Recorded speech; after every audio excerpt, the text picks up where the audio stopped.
Hi guys, reading your comment part 4. Ate, pag nahulog po ba ako tawag sa akin, paikot-ikot? Siguro. Hala kasi ako masabi, ha ha ha. Next!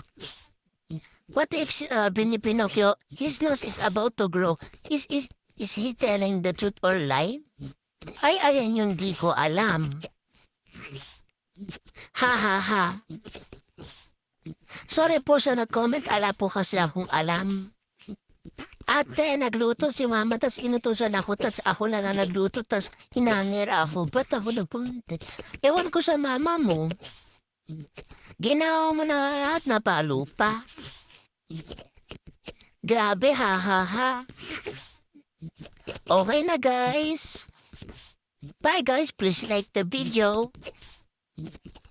And don't forget to subscribe. Bye!